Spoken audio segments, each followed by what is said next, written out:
Hello, my friends. Thank you. Thank you to so many of you who are here.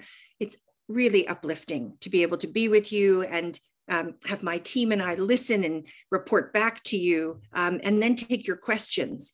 So I'm Jo Comerford. I have the unbelievable honor of representing the Hampshire, Franklin, Worcester district in the Massachusetts State Senate. And that's 24 of the most beautiful cities and towns in the entire Commonwealth, right here in Western Massachusetts. Tonight's town hall is one part report back from me, followed by questions from you. We're using a Zoom webinar format tonight, so I can't see your faces, but it's going to make it easier for us to share information. And it's just very heartening to know that, close to 400 people signed up for this evening. And it's also thanks to the great open media channels that we have here in the region. It's going to be recorded and then broadcast. So there are instructions on how to access the English subtitles in the chat. And the chat is at the bottom of your screen. It looks like a little speech bubble. So if you haven't paid attention to the chat, please do. There's information there in English and in Spanish. And that's going to be really important. And I'm really very, very grateful to Allison Castillo Rosenblatt and Carla Rivera, who are here with us this evening from Just Words Co-op. Thanks to both Allison and Carla, we have simultaneous Spanish language interpretation this evening at tonight's event, and I'm very excited about that. So all participants in tonight's Zoom town hall must select a language preference, either English or Spanish. And so the only thing you have to do is just select interpretation at the bottom of your screen. It looks like a little globe. And then you choose English or Spanish. And if you're having any problems at all, just use that little speech bubble, the chat, and ask for help, and someone will absolutely help you. So with that, I am going to share my own slides that I prepared and start this report back to you.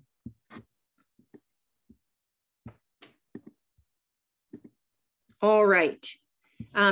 So friends, again, my name is Jo. I am deeply honored to be here in this virtual or remote town hall meeting with you. I ache to be together in person, and we will be together again soon, but I'm really glad we're using technology so that I can be accountable to you, tell you what we've been up to, and answer your questions. This is my second term representing the Hampshire, Franklin, Worcester district in the Massachusetts State Senate. And this picture here is the new outline of the district that's as a result of redistricting. And we're going to talk a little bit more about that as the evening goes on. But that light blue within the big state of Massachusetts is our beautiful district. So this is the fifth report back since I took office, the third we've done remotely. Last year's town hall was sort of a wind up for what the session, this current session that we're in, was going to look like. And we kicked off the session by telling you the bills we filed and the committees I was on. And we promised to come back this year, just about a year ago, a year from when we talked to you last, and tell you what we did. And tell you the impact you helped us have and what we had planned for the rest of the session. Before I get going, I just want to say a couple of really important things. We have a ton of information in these slides, and I'm going to make sure that each of you get copies of these slides so that we can move through them quickly enough, but you can also study them later. And of course, you can call me or text me or email me with questions. The second thing is that I have wonderful colleagues in the House and the Senate, wonderful. And so as I talk to you about the work my team and I are doing, I want you to know that I do that in league with great human beings who serve in the House and the Senate. And I also do it in league with you. This district, this beautiful, geographically beautiful district, is full of unbelievable people. And your advocacy is leading the Commonwealth. You make me personally stronger. You make my team stronger. You make us fight harder for this district. but you also make the Commonwealth smarter. And so I just want you to know that tonight's report back, I hope you see yourselves in that report back because it belongs to you. All right, I'm going to get us situated as we start. So as you know, the legislature in Massachusetts were elected for a 2-year term. So this is the 2021-2022 term. And I'm just going to talk now about the legislation that we file. So we start every term, and again, that started last year in 2021. We start by filing legislation. And that legislation gets filed in January of the first year. It moves on to co-sponsorship. It goes to a hearing. The committee makes a decision. And then it moves through some other committees, which are called destination committees, like Ways and Means or Rules or Healthcare Financing, before it comes to the floor in the chamber. Now, it has to pass both chambers before it gets reconciled and goes to the governor. Now, this little neat bar looks neat, but we know it doesn't always happen like that. It's very rarely a linear look, but when it is linear, it looks like this. And the budget looks like this. So where we have 2 years to file legislation, we only have 1 year to do a budget. So we do 2 budgets in our session, right? Our sessions are 2 years long. We do 2 budgets. And the little red star is where we are in the budget process. So we're nearing the end. And that budget process starts with the governor considering and the governor's agency considering what they want to spend money on. The legislature looks at how much money we're going to have. The governor files a budget. The House files and debates a budget. And then it comes to us in the Senate. And we file a budget based on our priorities. We put amendments in, and which is what we're in the middle of doing right now this week. So your timing is perfect. And then the week before Memorial Day, we debate and vote for those amendments. And so I'll talk a little bit more about that as we get into this webinar. So this is the work of our team currently. And it can't all be captured on one slide, but we break it down like this. I get appointed to committees every year, every session rather. And this session, I'm appointed as chair of public health in the Senate and chair of a new committee called the COVID-19 and Emergency Preparedness and Management. It's a lot of words, but really what it means is my job in the Senate is to make sure we learn the lessons of this brutal pandemic and emerge from the pandemic stronger, smarter, more equitable. And that's along everything you can think of, from first responders to how we can best serve our public health in our cities and towns. And then I also sit on a number of other committees, like being vice chair of the Joint Committee on Higher Education and being on the Joint Committee on Racial Equity, Civil Rights, and Inclusion. That's my job, if you will, are my committees. I also chair and work on councils and task forces and commissions. For example, I serve on the Statewide Food Policy Council, and I'm the Senate chair of something called the Racial Inequities and Maternal Health Commission. And then on the right side of your screen, I also join a lot of caucuses, and caucuses are where we self-organize as legislators. We get to say, hey, I'm interested in clean energy. I'm interested in criminal justice reform. So I'm going to get with colleagues and we're going to think about those things, and we're going to propose legislation, and we're going to fight for budget spending.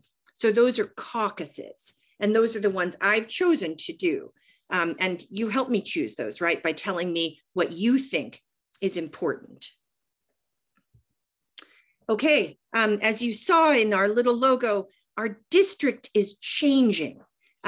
So because of redistricting, and I'm sorry about this, we've lost the beautiful communities of Coleraine, Whately, and South Hadley in the next session. So I am running for office, but I'm running for office in a newly shaped Hampshire, Franklin, Worcester district. So we will in the next session lose 3 communities. I still work for you, Coleraine, Whately, and South Hadley, and I'm going to pick up Petersham, Athol, Winchendon, and Ashburnham. And I'm proud that the senators in the Western Mass region fought to keep our Senate seat. So we didn't lose a seat through redistricting. It just meant in order to get the population, which is going to go up to about 170,000 people per senator, we had to push north and east.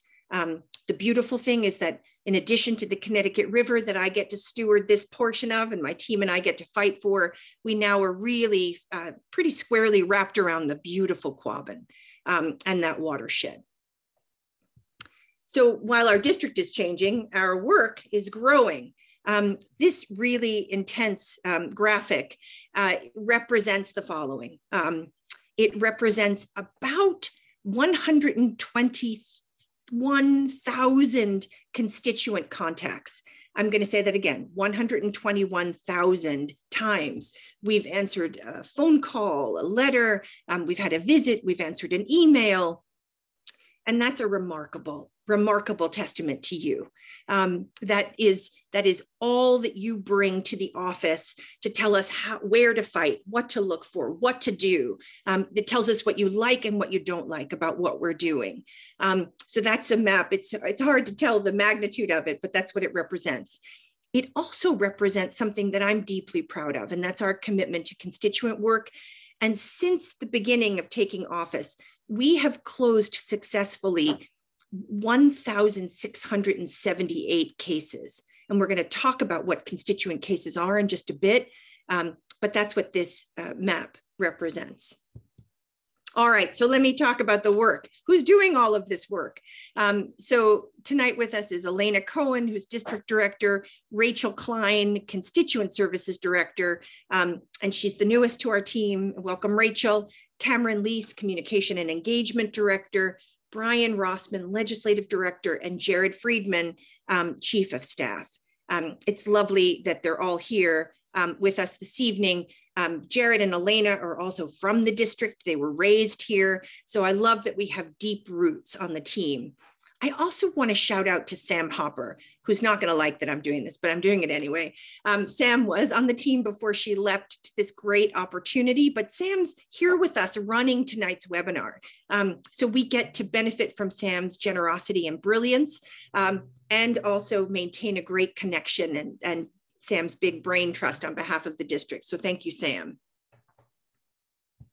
All right, I'm going to talk about our work now in 3 buckets. So these are the buckets that I'm going to talk about them in. First, I'm going to talk about municipal, regional, business, and constituent service. And then I'm going to go down to the other 2. So this is how we think about our job, and we do our job for you, right? We work for you, no one else, the constituents on this webinar tonight.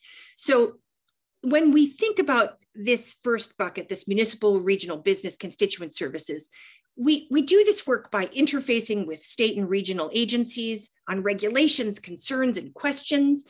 We do this with money, both current grants that are available, current spending in bond and budgets, and emerging opportunities.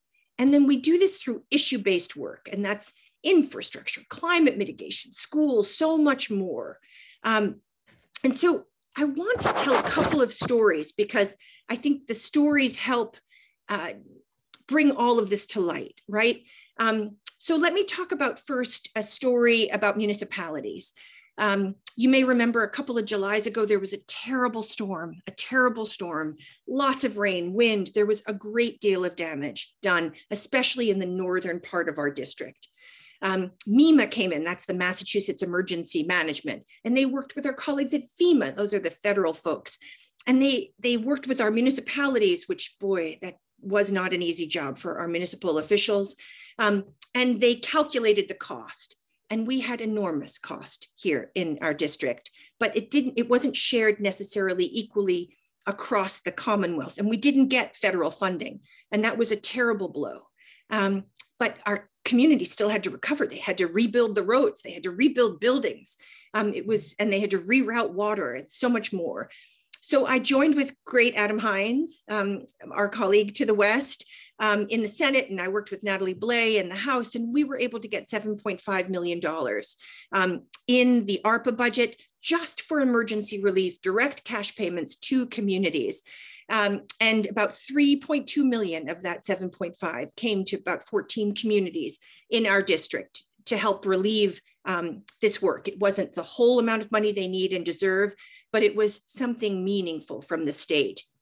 Similarly, in a municipality in the northern part of the district, in an industrial park where lots of really important businesses are. They found out that the water pressure in that industrial park wasn't able to support real fire suppression as it should. And there was a real worry on the part of the town that this would mean that businesses couldn't be there. And that's tax base, and that's jobs for the people, and that's whole economic ripple. And we worked together with great Rep. Whips, Susanna Whips up in the North Quabbin. We talked with Secretary Mike Keneally from the it's the Executive Office of Economic Development, EOHED, lots of acronyms in the state, and his team. And we were able to get them tuned in to this community that needed a quick infusion. And sure enough, this community was able to get a $1 million grant to build a water tower, which will not only help the businesses there, but will help make this really important industrial park able to be home to more and more businesses in this region that needs the taxes and needs the jobs. Another moment that our team remembered was when a water pipe burst in Hadley outside of what's called Vesta Homes. The great municipal officials in Hadley, the Council on Aging, they all went to work. And so with Dan Carey, our team wondered what we could do. So we reached out to the property manager of Vesta Homes, a guy named Greg Conover, because we were hearing from constituents a great deal of concern. And we invested some time with Mr. Conover. We invited him to talk directly to constituents and the town. We held a meeting where he answered question after question after question. And then we supported Mr. Conover and the town as they were able to, rebuild after the water main break, get people back in their homes, and really be held accountable for supporting them through that transition. And that work is actually ongoing. Here's another story. This came from Elena. There's a great farm in South Deerfield, an unbelievable farm. And this farm takes something called Healthy Incentives Project money. Healthy Incentives Project is this wonderful program where people who are using food stamps or SNAP, depending on how you say it, they get their dollars doubled by the state. And we're fighting for that money in the budget right now. And this farm had a technical split with a farm store. They were still the same place, but for reasons that the business needed, the farm store is now a different thing from the farm. And all of a sudden, the farm couldn't take HIP anymore. And HIP is not only morally, ethically, socially the right thing to do, but it's also a significant portion of this farmer's sales. And we were able to work with DTA, the Department of Transitional Assistance, to help them see that it was actually the same place and to not take away the ability of this farm to accept HIP. And that's a win for the people who get nutritious food, and it's a win for the farmer. And that same farmer got something called a food security infrastructure grant. And the state was expecting that farmer to do work in record time during growing season, and it just wasn't going to work. So we were able to work for that farmer and so many other farmers in the region who got access to this pretty significant money and push that date out so that they could enter growing season, not worrying about construction. They could focus on growing and food and the food system, and that money will be there for them when they need it. And we did that working with the Energy Environment crew and the Massachusetts Department of Agriculture Resources. And it did that work in partnership with Rep. Natalie Blais, and of course, with the great advocacy of CISA, Phil Corman and CISA. And then there's just numbers of individual stories, constituents that needed access to the COVID vaccine, constituents having to deal with the railroad behavior, either idling trains or very toxic smelling ties outside their house, constituents needing to deal with unemployment insurance or just regular health insurance. That's the kind of work that our team does on behalf of our communities. So I'm going to go on. I'm just going to go back. Okay, yes. And then I'm going to talk now about the grants that we give access to. So these are grants for that can go to individual programs like nonprofits. They can also go to municipalities. And these grants need to be fully understood, cracked open, and then advocated for. Every week, we're advocating for a municipality or many municipalities, nonprofits. And so what we did is we put together series. It's a beautiful series. We're doing it with the regional planning agencies. Elena from our team is leading, along with great folks like Natalie Blais, all the senators. And we are bringing these folks who run these really important grants, we're bringing them to meet with our constituents virtually, and then giving our constituents an ability to ask questions about these really critical funding pots. All right, I'm going to move on now. So that's part of the work that we've been doing. Now I'm going to go to the second part of the work that we've been doing, which we call legislation and engagement. And we think about this as our committee bills and initiatives. Remember, I have 2 committees and there's about 400 bills that I'm responsible for as chair and my team's responsible for. Our office's bills, and that's about 70 of them, and then the floor bills, the bills that are coming to the floor in the legislature. So let me give you some details here, and here are some of the details. So we've had a lot of legislation come before the Senate, and that's really important because coming back out of emerging from the COVID pandemic, there have been a lot of really critical issues that weren't able to be tackled in the last years, right? 20 and 21, the beginning of 21. So there was a lot of pent up need, a lot of pent up enthusiasm and urgency, frankly, on our part. So the Senate this session, and this is not a full list, this is just highlights. We passed ARPA, right? We spent the federal money. We're going to talk about what that looked like for our district. We passed something called the Votes Act, which is expanding access to the ballot. It's something I care deeply about. Things like same-day voter registration, vote by mail, early voting. And we worked with our town clerks, who are the most intrepid humans, to try to figure out how to right-size that work. We did a mental health bill, which was pretty vast and looked at all kinds of mental health needs and the desert that we have here in Western Massachusetts. And we looked at something called, for example, ED boarding or emergency department boarding. We passed something called the PACT Act, which is prescription drug control. We passed another supplemental budget where we helped really get some reforms around the COVID pandemic in, as well as some money. We did redistricting, which is something that changed our own Senate district. We did a bill regulating veterans' homes. And I have that highlighted because I wanted to tell you a particular story, which is that the tragedy that befell the Holyoke Soldiers' Home touched a number of our neighbors, as many of us know. And I had been working with my Senate colleagues to think, what could I contribute here that would help make sure that never happened again? And here I want to raise up Veteran Services Officer Steve Connor and Veteran Advocate John Parody. They are beautiful and they have made me so much smarter. And so working with Senator John Velas, who led on this, I put in an amendment and it wasn't an easy one to do. And I want to shout out to Jared and Brian who helped, but we actually realigned that bill. And so now forever in our veterans' homes, the Department of Public Health in the Senate bill will have to license and regulate the veterans' homes. So the people who care about health in the state will be the bottom line responsible people. And that was important.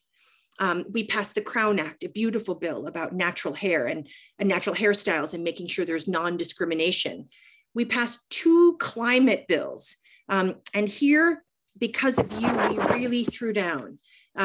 So in the first climate bill at the beginning of the session was a bill that I call it the Amherst bill. It was a bill to ensure that we had a net zero building code inserted into what's called stretch codes.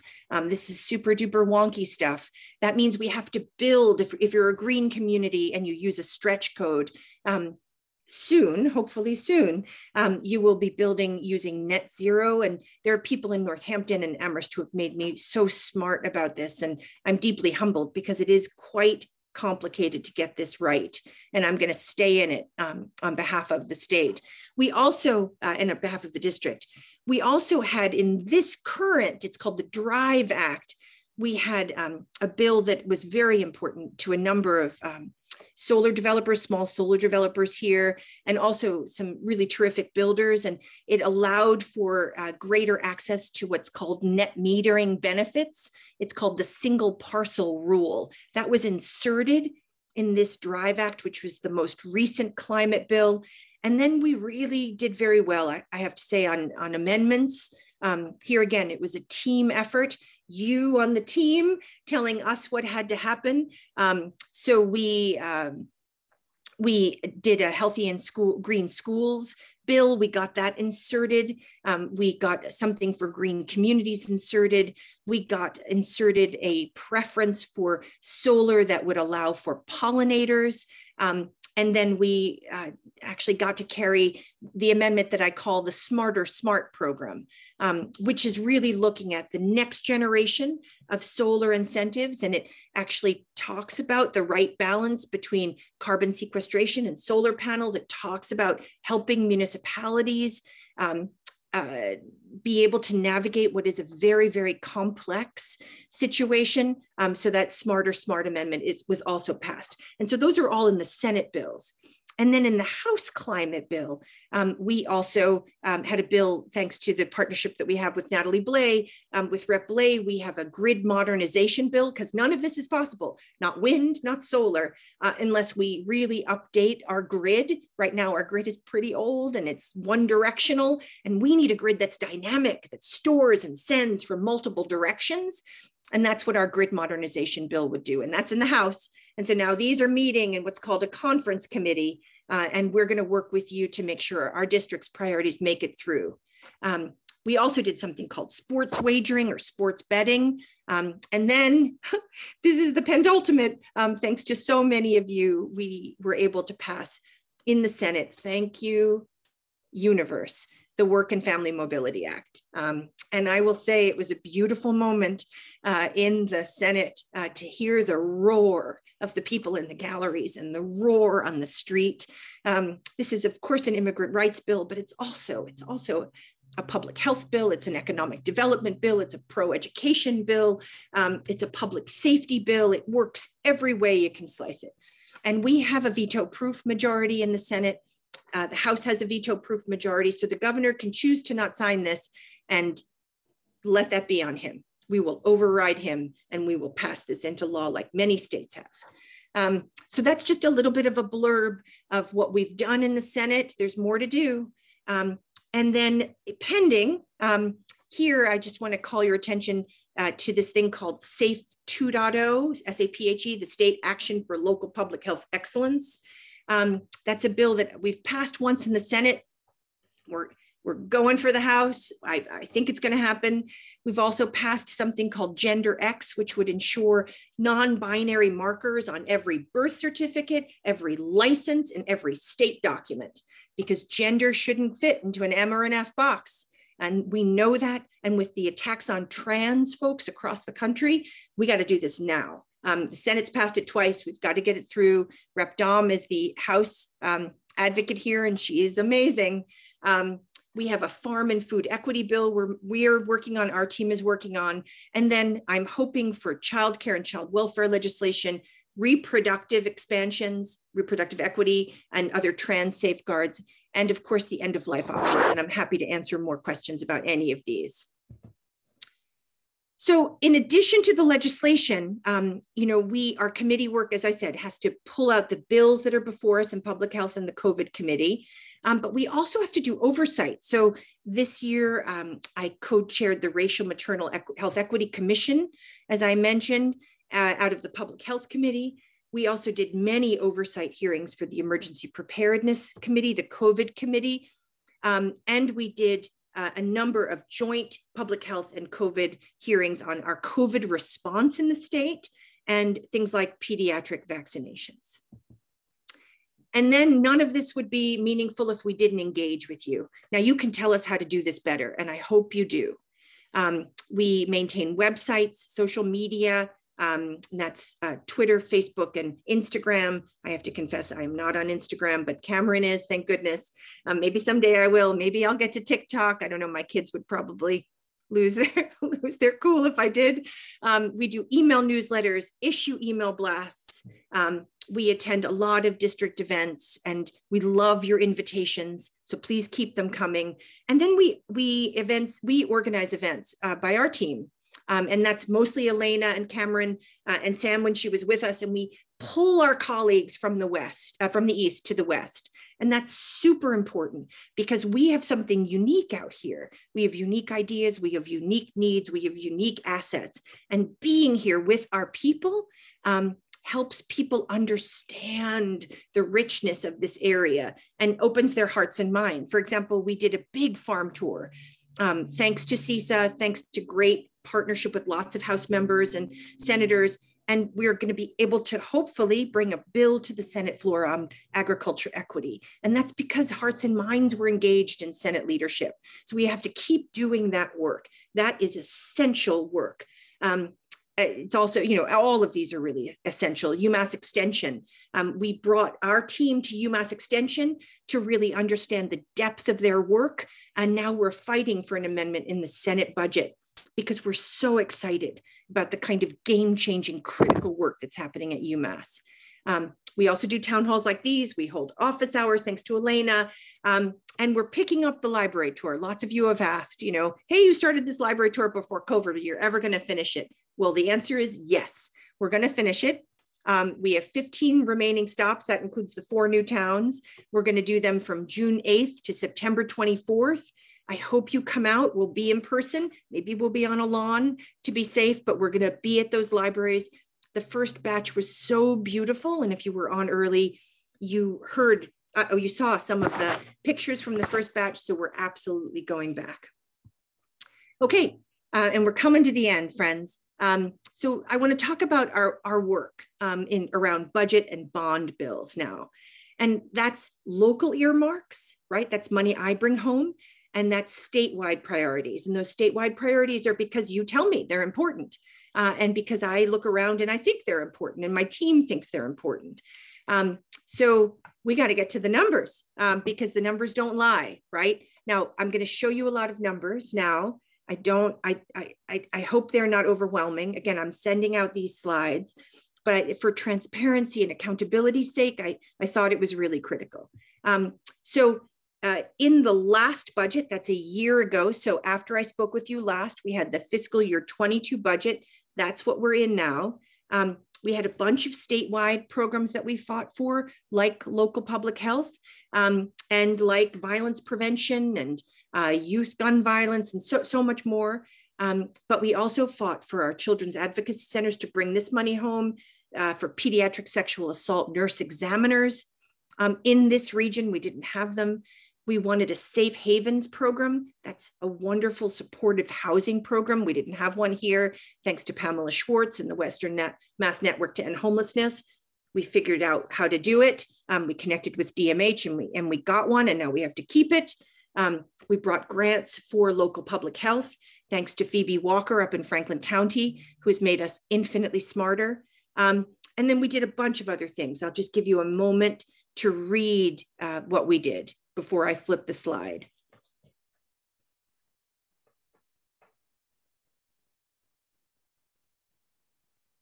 Okay, I'll send you these, so don't worry. And then we had to deal with ARPA, right? We did ARPA 1. And ARPA 1 is hopefully followed very soon by ARPA 2. I'm happy to answer your questions about that. That's federal money that came into Massachusetts. So we had some federal money, and then we squished in some surplus, right? Because our economy is robust, and we were able to do this first tranche of ARPA. And so I talked to you already about, I told you the story of the 7.5 million for the storm damage. We also were able to bring money home for Umass, this water and energy testing center. It's one of the best places on Umass campus. I'll take you on a tour of it. They are the only place in the Eastern Seaboard looking and studying and mitigating and teaching people about PFAS. PFAS is a class of 9,000 people-made chemicals. They are in our water all around us, and we need UMass Amherst to be strong. So that's not all the money they need, and I'm back at it in this budget. We were able to pass some healthy soil legislation in our first session, but we had to fund it in this session. So we did that. And then we put a lot of money into affordable housing, $370,000 for rural development, $221,000 for Franklin County regional housing and redevelopment, $128,000 for a set of units in Northampton for folks who are unhoused. The town of Bernardston needed infrastructure money, the Mosquito Control District, which we'll talk about, and then other critical needs that were, again, brought to us by people like you. And now we're tackling the fiscal year 23 budget. Again, just came out on Tuesday. We're digesting it now. It's $49.86 billion. And we're looking at stuff we have to get for the state, stuff that we think is important and advocates are asking us for, local and regional earmarks, and what are called outside sections. Outside sections are policy sections. And okay, this is number alert now, but we'll get through it. So I've highlighted some things I'll talk about as we look at these slides. We continue to invest in local public health. We're going to get that bill passed, but right now I can tell you that just with the money we've gotten, and that's $200 million that I was able to help secure in the ARPA funds and the big public health investments throughout the COVID pandemic, about 91% of local city and town public health are on track to be regionalized, that's sharing services, that's building capacity. So we're going to be able to have greater and greater increases in health standards for our people and equity. So what is what we need when the next time we face the next disaster or the next pandemic. We are investing mightily in reproductive health supports. And here I am with you in the Supreme Court decision. And I think we can do more than money. We have to do more than money to enshrine reproductive health in the Commonwealth. We passed the Roe Act here. In the Commonwealth, we have to do more to support people in other states. And I'm glad for these initial investments. I was part of the advocacy, but again, I think we can do more. And then we are going to continue. This is the last bottom line. This low threshold housing. This was a program also really flagged by Pamela. It's a program now emerging in our region. We helped support this last session. We're going in it this session. It's really for people, again, with complex situations, and they just need some supportive housing. That's a justice that people should be having access to. And I'm excited about that, especially as we work as a region to tackle the affordable housing gap, which is part of what we are tackling with those ARPA investments. And then we also get to folks who are without homes or houseless. We're looking at a lot of economic development supports. I want to say that I am with you with regional transit. We can do better on this. I just want to say that. And some of the big investments in the Mass Department of Transportation will help us access the federal money coming in, and that's including federal money for rail, which I'm happy to answer questions about. K-12 education and higher education, huge, huge for us in this region. We're going some of the distance, not all of it. The House did some good work, especially on transportation. We catch some other good stuff here, and we have to meet in conference, which is often how these bills get reconciled. I am happy to tell you that one of my major priorities was higher education, and we did well in the Senate in higher education. And I want to thank the MTA educators and staff, and all of GCC, Umass, all of the advocacy helps us go in and fight harder. Here again is the housing stabilization money in different views, where we did okay on some things, we didn't do as good as the House and others. And we'll try to get those numbers up where we can. And then the budget fight doesn't end in the Senate. It goes all the way through conference. And finally, social safety net supports. I really am quite proud of the Senate for the ways in which we really look at that safety net. Here I want to call attention to nursing home investments, where we've been really good on leading, and actually rest homes. We have numbers of rest homes in the district. I was just at the Lathrop Rest Home in Northampton. These are critical players in this arc as we get older and we need care. And financially, it was just not going to work unless we were able to come and help out. Okay, this is nearly the end of the slides. In addition to this work, we work regionally, right? And because we have great colleagues and we have this big, vast district, it's not useful for us only to work in Hampshire County or Franklin County. We have to work across counties.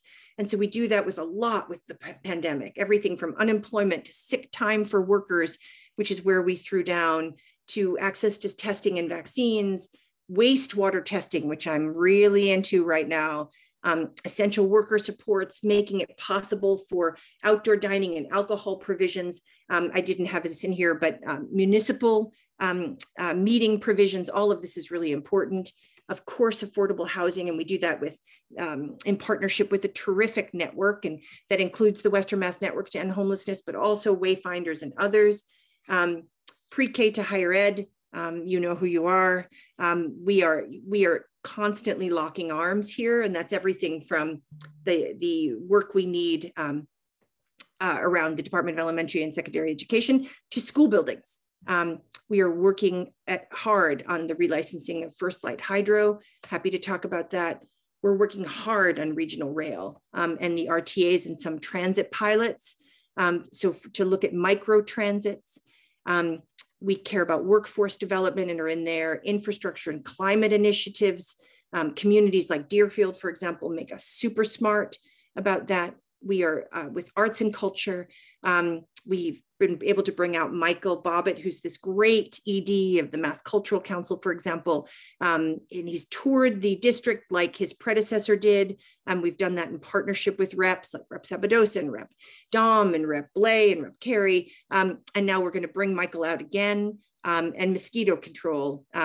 If you want to talk about bugs, I'll talk about bugs any day with you, but this has been a huge piece of work. We ended up getting the bill in public health.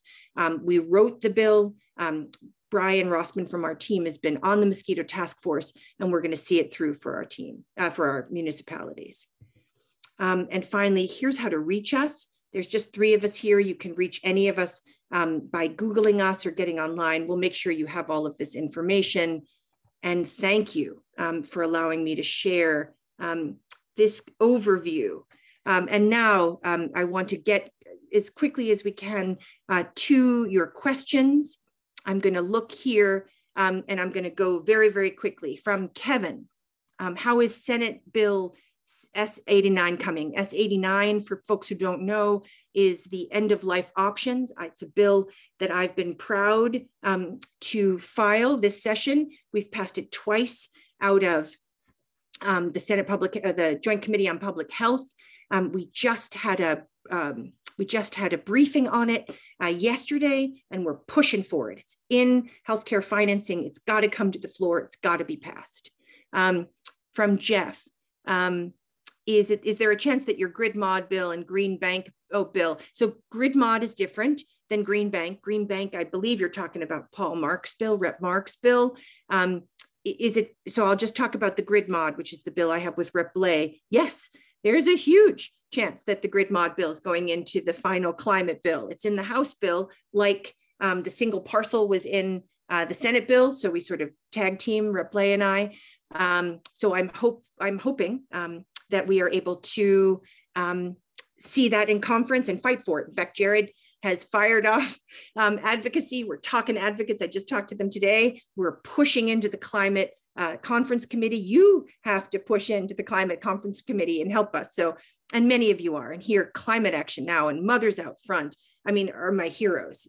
So thank you. You made me so much smarter than ever in this last climate debate. What's my stand on safe consumption sites? I'm public in support of safe consumption sites. There was just a good article in the Gazette about that. And I believe in safe consumption sites, like I believe in needles exchanges, like I believe in fentanyl testing strips.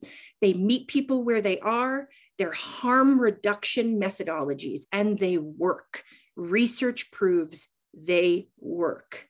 There's another one from Norman.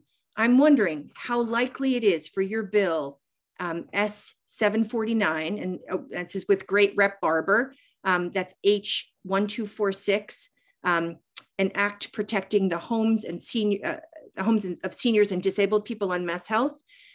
Norman is wondering if it's finally going to get passed and how it might take, how long it might take. Norman, I just want to say, I am very deeply grateful for your advocacy. This bill came out of a constituent case. So many people don't know this, friends, but if you are over 55, if you are receiving services because of mass health, in Massachusetts, our laws up until recently were more draconian than many other states. What's called clawing back or reclaimed, recovering the states, all these words, the estates of the people who are deceased while they receive or after they've received mass health services. That is horrific to me. We do way more than the federal government says we have to do. And so Rep Barber is this great rep. We have a bill. Now I'll tell you, this is a story, Norman and everybody, that actually is really very interesting, because when we got this bill, we got a constituent case. Elena and Sam worked that constituent case. That constituent was okay, but it was a ton of hardship. However, we got the bill and we started to work with mass health, and we said, what's up? How can we do this? We're doing more, we're recovering more of the estate. That doesn't allow for any kind of wealth generation and passing it on. It's really destabilizing for people who've just lost a loved one. Why aren't we doing the minimum? Just what the federal government tells us we have to do. We send the money to the federal government anyway. Why take it from our people? So we met with Mass Health and they made some changes. And that's the power of legislation. Sometimes we file legislation and we use it to get our state partners to do what we need them to do. However, they didn't go far enough. So the bill is back. We just had another meeting with the Mass Health folks, and we're going to keep pushing on this, Norman. There you go. And I really appreciate that. I have a question here from Shalini. Could you please, thank you, Shalini, for this question. Could you please share what is being done to systemically address racial gaps in schools, income and home ownership? What can towns do better advocating for systemic changes for social and racial equity? Thank you. And thank you for your service. So this is a great question. Whoever's doing the questions, I want to read it so I can get to Shalini's full question. So there's a number of state investments from ARPA and from the budget that are in schools currently. We passed something called the Student Opportunity Act, and that is continuing to invest more and more money, because before that, and that's, we passed that in 2019, really a kid's zip code would determine the quality of that kid's education, right? A civil and human rights travesty. So we continue to invest more and more and more. At the same time, it's not enough yet. At the same time, we're investing more money in special education, something called a circuit breaker, and we're investing more money in transportation, although not enough. And we're investing more money in special education, that's writ large. We're investing more money to cover the impact of charter school mitigation funds. And so we're doing that. Now, that's not enough. We have to also then do all the wraparound work. That's the kind of social safety network that we know, right, that is from the ground up. We have to start the equity proposition from early childcare, and here Claire Higgins and every other, Anat and all the other people in the district make me so smart about this. So we've begun, thanks to great advocacy from this district, we'll begin to make some meaningful investments in early childcare. And then I just want to say that we have to also increase the diversity and capacity of teacher workforces, and that's that's also a bill proposition that I support, right? So that our teacher workforce and our staff workforce looks like the kids that we're engaging with. Many educators are part of this, so I'm not telling any of you anything new, but these are really good questions. And in terms of affordable housing and making communities affordable, that is the work of this region. That's why you saw me do almost all of the $1 million that I spent in ARPA and my own earmarks investing locally. But that is a piece of work, again, that so many in this community are advocating for. I really, really appreciate that question. Let's see, I'm going down now. Nancy, from Nancy. Let's see, oh, Nancy's question just left me. Okay, Nancy, I love this question. I understand that getting past all the special interests and passing Medicare for all will be difficult, but our current insurance landscape just gets worse and worse. So thank you for that. Thank you for asking about Medicare for all. As folks know, I support that bill.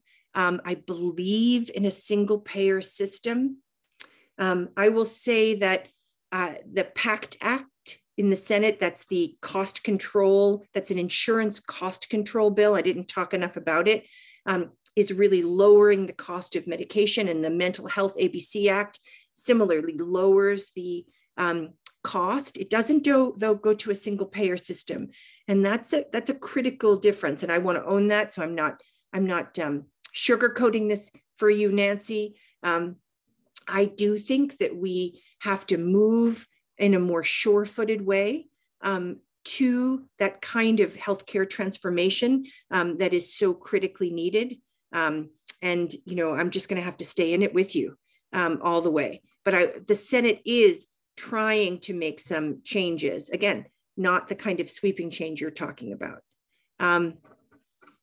Let's see. Oh, Kathy from Orange, microtransit. What is microtransit? I want to thank you, and I'm sorry if I use jargon. Here's how I think about microtransit. In Western Massachusetts, right? We love our RTAs. There aren't enough stops or enough routes. That's just true. So what we have to do is figure out the right equation. And I think, and the Franklin Regional Council of Governments thinks, and the FRTA is looking at this so well, that if we do things like smaller vehicles on demand, or public-private ride shares, or some state subsidy for getting folks to work in a new job, or to healthcare, or to school, these are all things that could make a reasonable and real difference in Franklin County. So that's why I invested in the Franklin Regional Council of Governments. They're doing this really awesome ride share micro pilot. It was delayed because of COVID, but I'm pretty excited about it. And they're doing it in partnership with a ton of social service agencies. And it might be a really interesting spark for the private economy of Lyft and Uber, but these are sort of, think of them like public lifts. So we're going to have to see. What we know is we can't run those big buses out to where very few people are. We're never going to be able to do that financially. It's not so good for the environment. And we just don't have the population yet to support it. So thank you for that. So we're learning, and so is the FRTA. And they're doing a great piece of work, the FRTA, as is the PVTA. Mary asks, is there anything in the pipeline to assist homeowners to transition from heating oil furnaces to green heating and cooling? Thank you, Mary. Look, here's the thing. We have set the climate bill that we passed and that was signed into law at the beginning of this session sets a net zero Commonwealth by 2050. The building sector and the transportation sector are the two biggest emitters. And we have to get real in terms of the costs it's going to take to bring homes and businesses and schools and hospitals and university campuses like Umass wants to do, to bring them to net zero. And so there is a tiny bit of money relative to the enormity of need in the Senate. The Senate's pushed through ARPA and through this budget, but really amazing folks like Jim McGovern and Elizabeth Warren and Senator Warren, Senator Markey, and Congressman McGovern are really very, very mindful of the kind of massive federal investment we need. And there has to be better programs. There are, and if you're interested, please do email us. There are some grant programs, but again, they're very complicated, and I'm happy to talk to you about them as a constituent matter. Let's see. Jeff is talking about the really important legislation, which I love to co-sponsor, the Modernizing Participation in Public Meetings. We must keep the option for remote participation here at home and in the State House. How glorious is it when I open up a meeting, that I'm chairing and there's all these Western Mass faces, or if I'm there to testify and there's my neighbors. We cannot, coming out of COVID, if there's one thing that we get from this terrible time, it's that we should use technology to crack open democracy. That's it. So I love this. I've made it clear to Senate colleagues that I love it, Senate leadership. We've extended these provisions in the State House and for municipalities, and we have to do more. We have to make this option permanent. And I've also heard from municipalities that they really love it, that they, like the State House, are getting more people in their meetings. So let's do it. Let's lean in. It's working. Let's see. There's a, thank you, Matt, for this question. This is a question from Matt, and Matt is saying, can you end the punitive practice of charging significantly above market rates for inmate phone calls at Western Massachusetts Women's Correctional Centers and other jails and prisons in the Commonwealth? Go, Matt. Yes, this has been a bill that has been beautifully championed by people like Senator Sonia Chang Diaz. And I have to tell you some good news, which is the House put this in their budget. So that was a huge cheer, great on our House members. And we're going to have to just get that through conference. I have a lot of confidence that we will. So that is really, really, really good.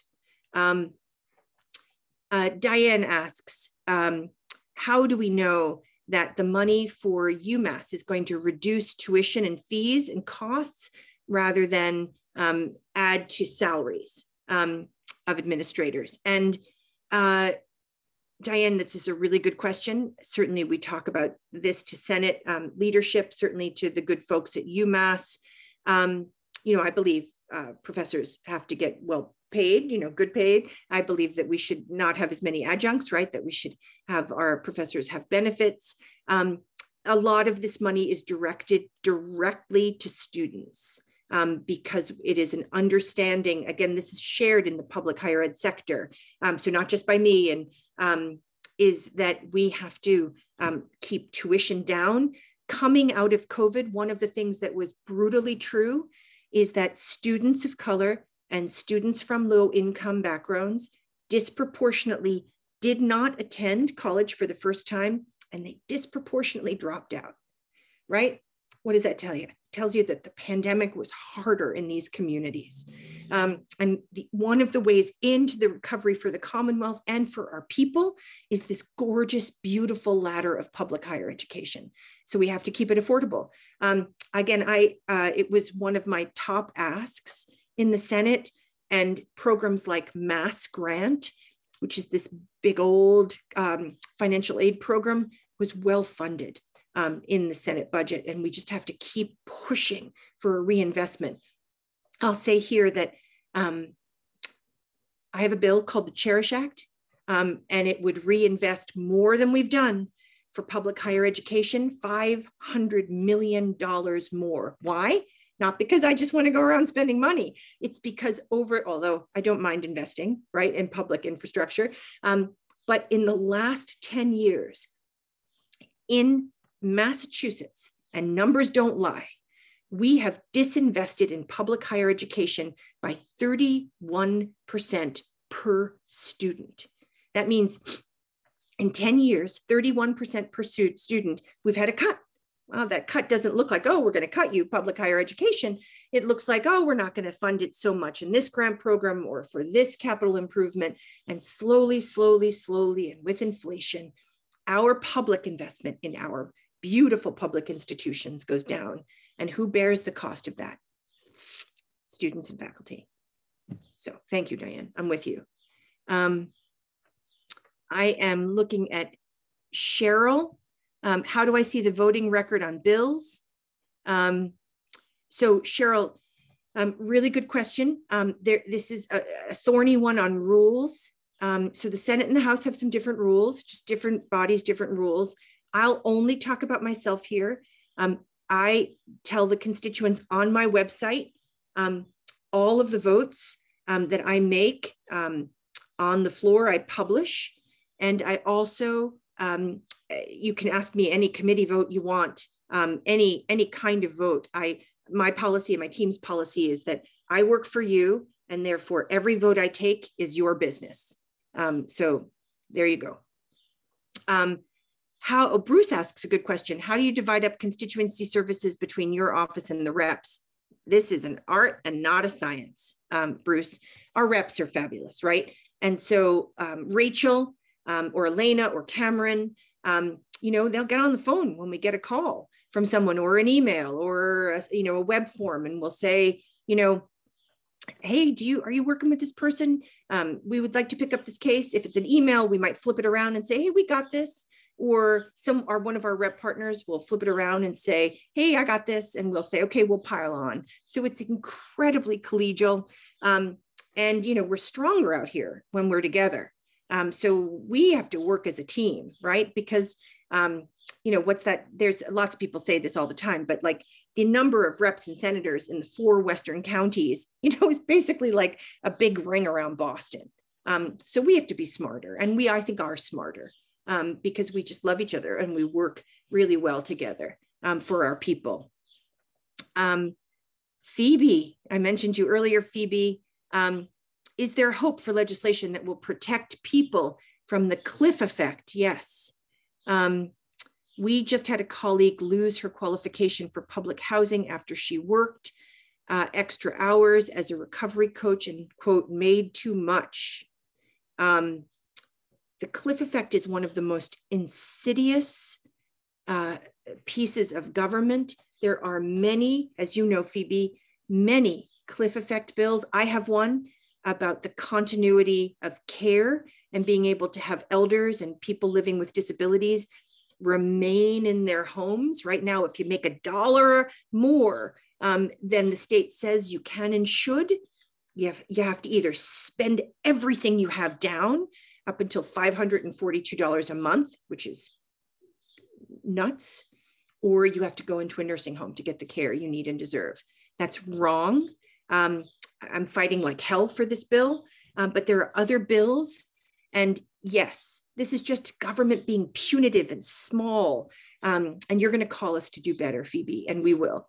And there are great people in the Senate, and you know them, Julian Sear and Cindy Friedman, that have been working on this, and I'm happy to join them. Let's see, I'm scrolling through, friends. I'm staying with this. Tom says, thanks to you and Brian for your great work on the bill to allow state retirees to adjunct teach, substitute teach, and serve as school bus drivers beyond the current limits on hours. This is all really important. Given that this is time sensitive, do you think the Senate will act on it in the near future? It is my hope that we will be able to make gains on this bill. I'm not confident that we are going to be able to get it across the finish line. And this does not make me happy saying this to you, Tom. And we could talk more about this, but it wasn't an issue that my colleagues saw as clearly as Brian and I did and Jared did. So we're going to have to keep at it. Let's see. There's an anonymous attendee who says, what are the chances that First Light projects won't get renewed? So First Light is exceedingly complicated. And I urge everyone here who is interested in talking about First Light. Elena, would you put your email in the chat so that everybody could be in touch with you? Elena has been leading work, not only for our office, but I have to say she's rocking it for the region. What I think we can do is make a meaningful impact on this relicensing. It's a generational opportunity. We're deeply partnering with the Franklin County delegation here.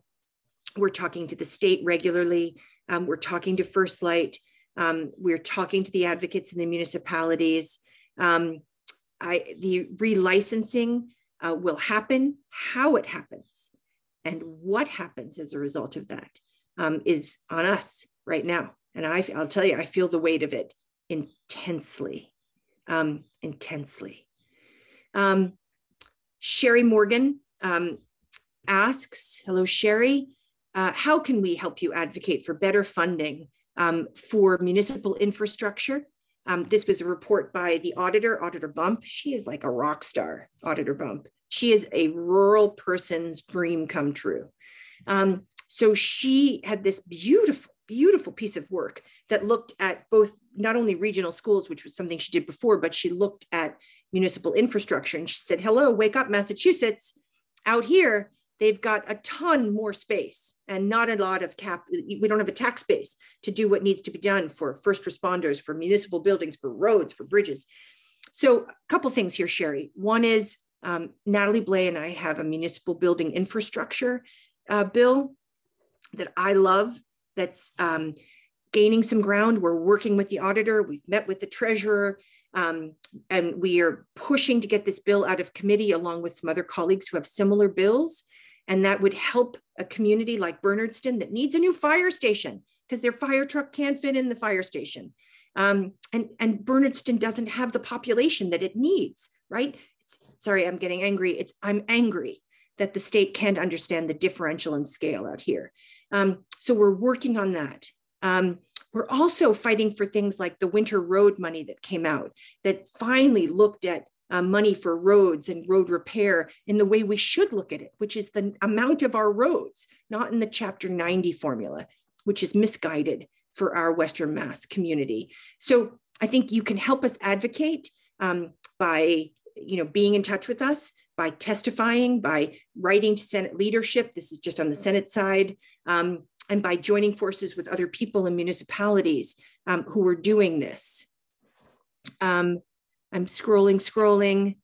I'm trying to figure out what questions we haven't asked yet, answered yet, sorry. Chad is asking, I'm sorry, I missed you, Chad, in the scroll. How can we develop policy that supports rooftop solar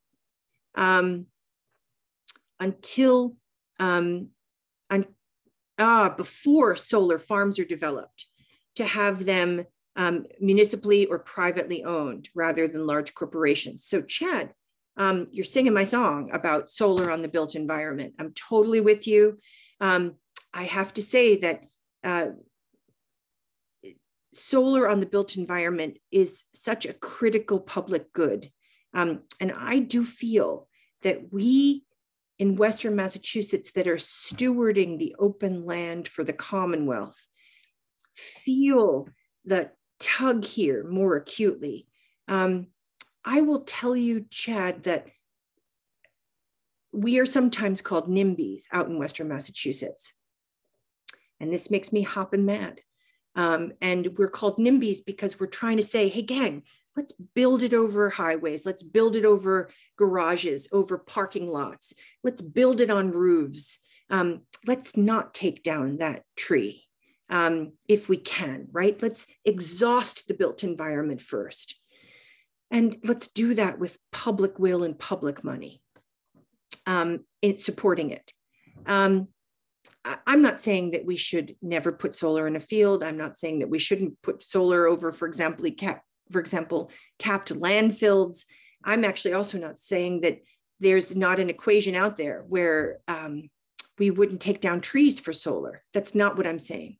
But I am saying that we have to have the state understand the cost benefit analysis of how much carbon sequestration we need and food production and the solar energy we need. We can and should do this. The Smarter Smart program amendment that we passed in the climate bill really jumpstarts this, as it asks really to look at the impact of solar proliferation. Now, when people say in Western Mass, like in Boston, oh, you Western Mass people, you hate solar, you're NIMBYs. I say, you know what? No, you're wrong. We love solar in Western Massachusetts. We want to put a bow around it. We want to direct people off the highway to see our solar installations. We want it to be equitable, meaning we want people to have equal access to it. And that's what the single parcel rule that I had did. That means co-housing and multiple units in a building. Everybody can benefit from net metering costs, not just the people who had the ability to put solar panels on their roofs to begin with. The one unit, all the units have to be able to benefit from it and get some money back and send some energy to the grid. So we want equity, and we want the state to have a theory about if we're going to get to net zero, or actually, frankly, far beyond net zero, what's the equation we need for carbon sequestration? What's the equation we need for wind? What's the equation we need for solar and some of the other pockets of energy? And so, yes, we have to privilege solar on the built environment. This is not rocket science.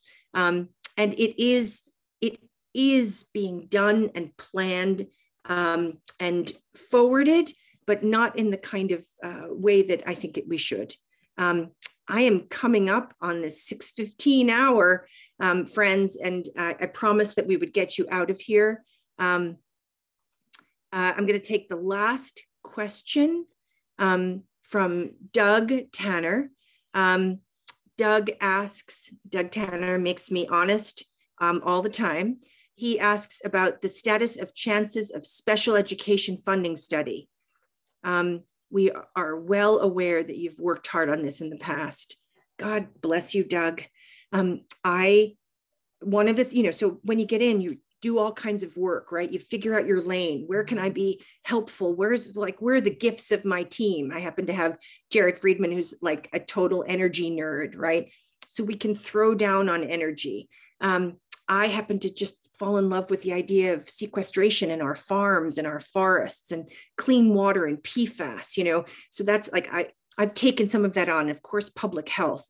And I've also taken on special education. And, Doug, you know this. And just today, I was on the phone with the great folks who were doing the Rural Schools Commission. There will be, I'm happy to tell you this, Doug, a recommendation in the Rural Schools Commission report that's coming out. And here, let me tip my hat to Rep. Blais and Senator Hines for their leadership. That's going to talk about special education. So friends, here's the deal. In this foundation budget review, and the great work that Senator Chang Diaz did, it was just gorgeous, right? And others. It looked at the differential impacts if you come from a low-income district, if you're an English language learner, numbers of other things, right? And said, geez, that's got to cost a little bit more.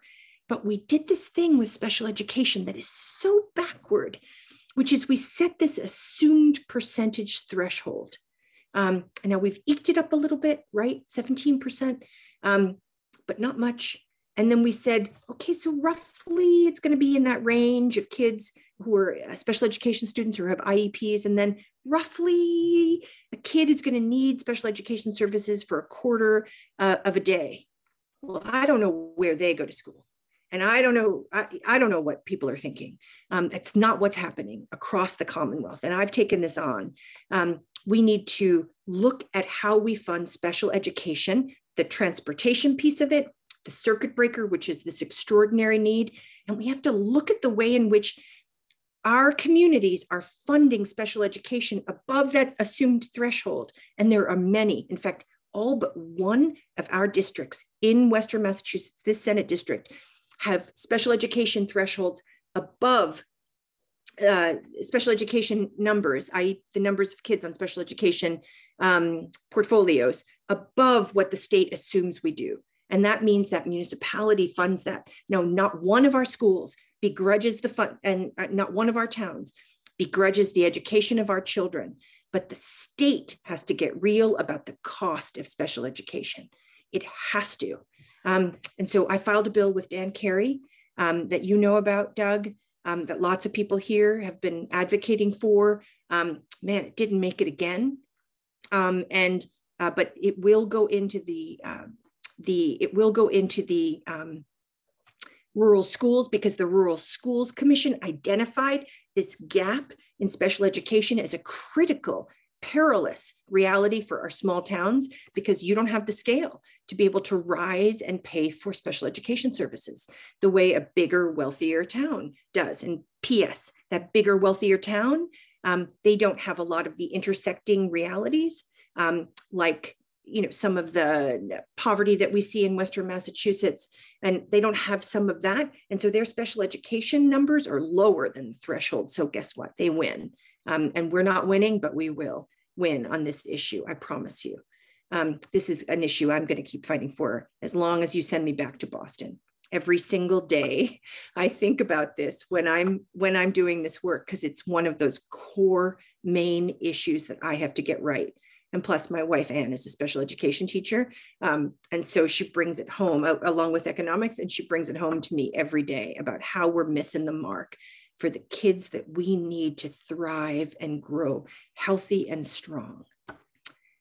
And so with that, my friends, it is 6:19. I've kept you 4 more minutes than I promised. So many of you are still here. I'm grateful for this opportunity to serve you. There's many questions I didn't get to answer, and I'm very sorry. I'm sure we're gonna follow up with a recording of this evening. We're gonna follow up with our email. You can, of course, email, call us.